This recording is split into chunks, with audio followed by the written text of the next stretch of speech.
श्रीस्वामि पुष्करिणिकाप्लव निर्मलाङ्गाः श्रेयोर्धिनो हरविरिञ्च सनन्दनाद्याः द्वारे वसन्ति वरवे प्रहतोत्तमाङ्गाः श्रीवेङ्कटाचलपते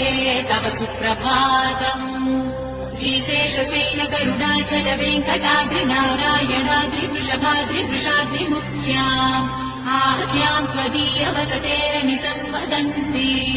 श्रीवेङ्कटाचलपते तव सुप्रभातम् सेवापरा शिव सुरेश कृशानुधर्म रक्षो मुदादपवमानधनादिनाथाः बद्धाञ्जलि प्रविलसन्निज शीर्षदेशाः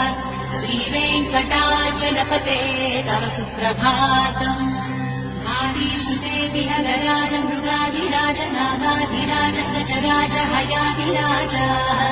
स्वस्वाधिकार महिमाधिगवर्धयन्ते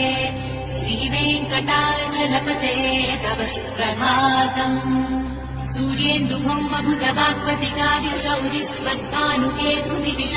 सूर्येन्दुभौमभुतवाक्पतिकाव्यशौरिस्वत्पानुकेतुदिविशत्परिषत्प्रधानाः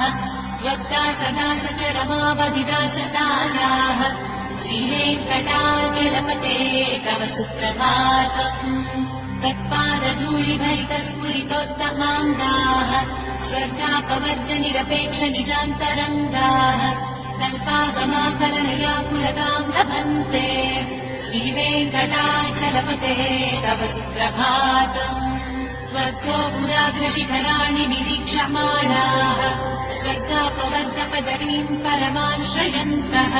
मर्त्या मनुष्यभुवने मतिमाश्रयन्ते श्रीवेङ्कटाचलपते तव सुप्रभातम् श्रीभूविनायक दयादिगुणामृताभे देवाधिदेव जगदेक शरण्यमूर्ते श्रीमन्ननन्तगरुडादिविरर्चिताम्भे श्रीवेङ्कटाचलपते तव सुप्रभातम् श्रीपद्मनाभ पुरुषोत्तम वासुदेव वैकुण्ठमाधव जनार्दन